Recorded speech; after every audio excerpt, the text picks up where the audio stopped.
I've been traumatized for over a decade by the care I received from the health care less system in America. And I didn't even know that there was a term called medical trauma until recently. I had said, I'm going to update my profile on Instagram. I'm a children's book author, and all of that is about, children's book. But I'm like, you know what? I am a whole person, and it has affected me being an author. So I'm going to update that. So I was like, I could put down, you have a certain amount of characters. How about I just put down medical trauma survivor, because I'm a survivor. I'm not going to sing the song. I want to. Anyway, so I said, I'm going to put that down. Let me Google it. I'm like, okay, that's an actual term. So when I looked it up, I was like, okay, people who have experienced, a traumatic experience during medical care, like you woke up during the surgery or whatever, done that. Or, okay, that'll be another video. That's from my eye surgery, vitrectomy I just recently had, going on 6 months ago.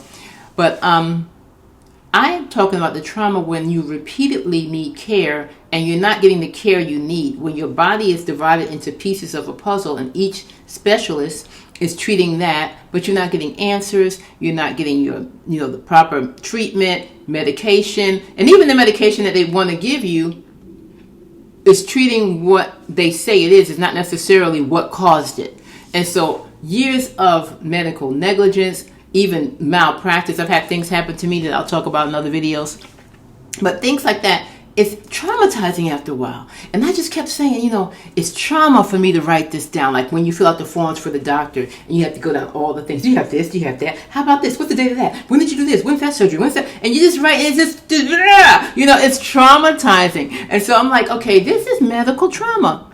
And I mean, I can talk about it now and, I won't say make light of it because I'm a free-spirited, fun-loving person. But there at nighttime, it's not that funny. When I wake up in the morning and I'm in pain and I don't have a reason for it, it's not that funny. Okay, so over the past 13 years, I've had 5 major surgeries. None of them connected to why I'm having them. I'm just having them. Oh, this is wrong. Fix that. Oh, you got to have your knees replaced. Oh, how about that hysterectomy? Okay, you want your spinal fusion, 2 levels. Then your eyes go away. And when my eyes went away, I was like, there's no hope. It takes your hopes, medical trauma, medical chronic pain, things like your hopes and your dreams, the things that you want to do are, what's the word I'm looking for? I have brain fog. They're governed by this body that you're in, even though your spirit is willing to do it. Oh, let me introduce myself. Hi, I'm Rakia of Mind of Rakia, and it is full, as you can see. It's my first video, can you tell? And I just wanted to create a channel to document my experience that I've lived through. I'm a survivor. Okay, I am a medical trauma survivor, and I recently found out that the pain and a lot of the pain and some of the surgeries that I had were caused by the fact that I was living in an environment with toxic mold. So I have moved from that environment and I'm now on the mend, but it's a long healing process because I was there for a very, very, very long time.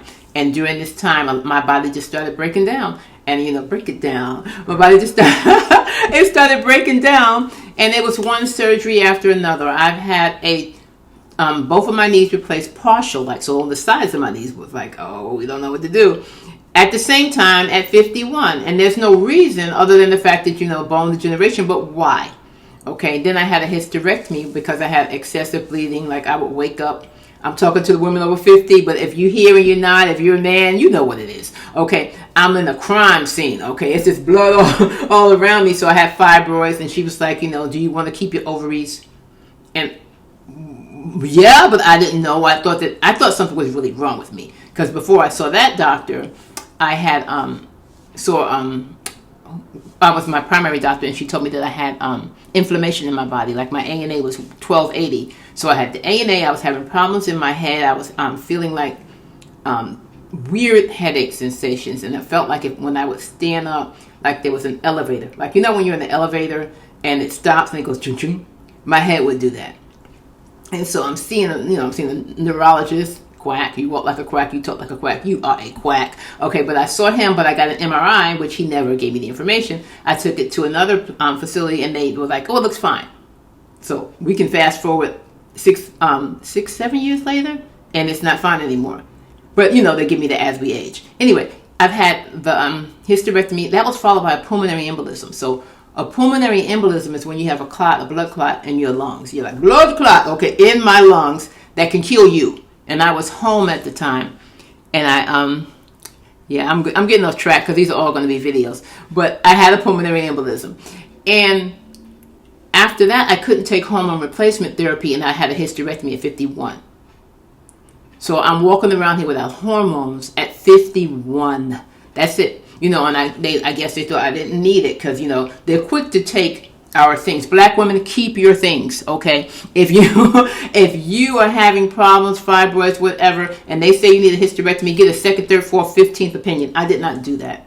So I'm here to tell you, get those opinions. I'm not talking about the fact that you have cancer or you have some kind of condition that you need to have, and I'm talking about you have fibroids, and they're telling you that you don't, they're going to do the hysterectomy. And if they ask you if you want to keep your ovaries, you say yes. If the ovaries seem to be okay, because she told me they're not doing anything. They're not doing anything.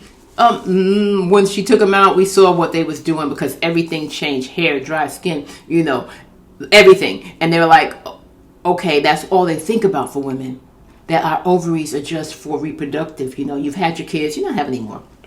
And that's all they think about. I'm still getting off track, but I'm going to bring it back around. So anyway, had that, could not take the hormone replacement, which I needed for my joints and my muscles and my brain and all of those things. And so then after that, my spine, like 3 weeks after hysterectomy, my spine went out. So I'm rattled around like a skeleton. I had spondylolisthesis, which is when your vertebrae, one of them slips either backwards or forwards. So mine slipped forward, and it could be stable, like it could slip forward but be stable, but mine was, I'm snaking it out, So for 5 years, this is the trauma, for 5 years, I'm walking around rattling like a skeleton, going to see any doctor, anyone who would listen to me and tell them what I'm experiencing. I have pain wrapping around my back, up my back and around my spine, into my vajayjay, going down my leg, okay? And when I stood up, I had 5 minutes. You could get the doors dominoes. You don't even have 30 minutes. I had 5 minutes to do what I had to do before the pain stopped. And then I'm limping around like it's Thriller because I'm dragging it in.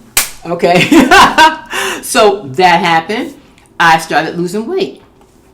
And I'm going into details, but I started losing weight, unexpected weight loss. Nobody could figure it out. H. pylori, that came from the surgery. Then I'm like, please, I need this surgery. They're telling me, go to talk therapy, go do this. We talking now, though, right? And so I ended up, after 5 years, finding a surgeon who saw it when he looked at my MRI, and I had to have a 2-level spinal fusion.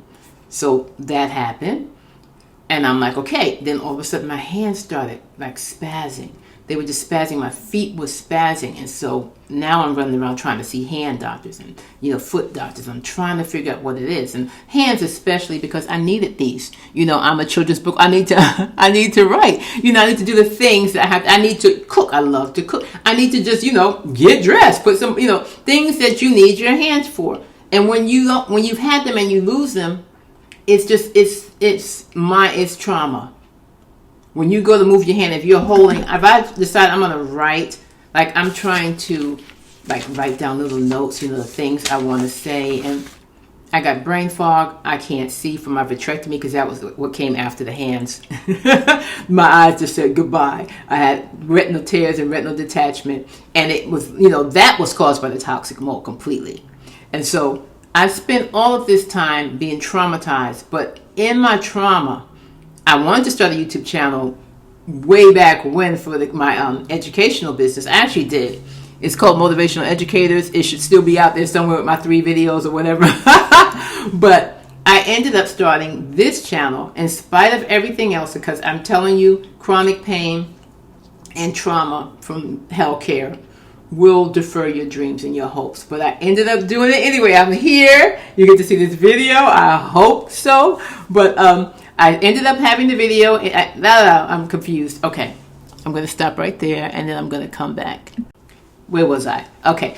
I ended up starting the channel because I want to share what I've been through with other people who may have gone through the same thing, maybe going through the same thing. You may have had a hysterectomy. You may have had your knees replaced, spinal fusion. You may have what they call axonal axonal sensory motor polyneuropathy. Did I say everything? No. Generalized axonal sensory motor polyneuropathy, which basically means that my nerves, my sensory and my motor, are messed up over my whole entire body because it's generalized. So I'm dealing with that. I have inner body tremors. So you might be, there might be people out there that feel alone, because when you're in pain and when you don't have an answer, I call it like, what is it? It's, you have your brand and off-brand and your generic, and it's like it's not the name brand illness, and they can't put a finger on it, and so therefore it's not taken seriously.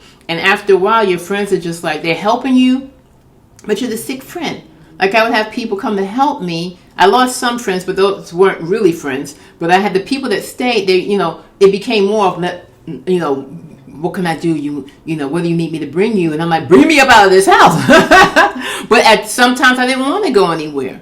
I just didn't want to. And then I realized what I wanted to do was, I told one friend, I said, what I want to do is I want to go somewhere where I'm listening to music, because I love music, or where I'm, we're out in the park and I'm seated, everyone's, and no one knows what's wrong with me. It's not an event where I have to move and do something where it's obvious, I want to be just somewhere where I'm just chilling with everybody else and we're all having a good time.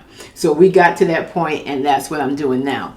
But now that I know it's toxic mold, I have moved from that environment.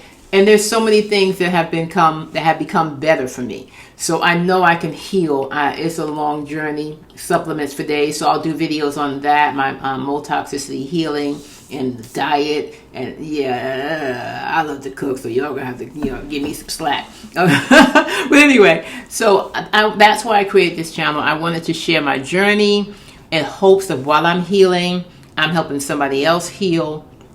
Help somebody else heal along with me. I just had to mess up, didn't I? You know what? We're just going to keep going. And so if you made it this far, please like this video and subscribe to my channel. If you are suffering from chronic pain, you experience medical trauma, you're experiencing it, you've had surgeries that I've mentioned or surgeries that I haven't mentioned. Chronic pain is chronic pain. And, I'll do my best to create content around that. I am happy that you're here. I'm happy I'm still here, because I'm a survivor. I survived mold toxicity. I really want to sing that song, but I'm not going to do it because down the line I hope to be monetized. But you could be a subscriber, because I'm a survivor. See you in the next one, which is going to be about chronic pain versus your New Year goals. Let me say that again. See you on the next one, which is going to be about chronic pain versus New Year goals. And God knows, many in January, I have made all these promises to myself, but I have gotten a new way that I'm going to look at it now, so I don't hurt myself more when my body decides to do something else, or in the capacity that I have right now. I want to make sure that those goals are flexible, that those goals can be changed, or that, sometimes the goal is the first step in the thing. If you got that accomplished, maybe the next time, maybe next January, you'll be able to do something else. So that video should be hopefully up here. We'll see. Oh, that'll help me. I got neurologically challenged hands, so it won't be a lot of editing. But thank you for watching. See you on the next one. Bye.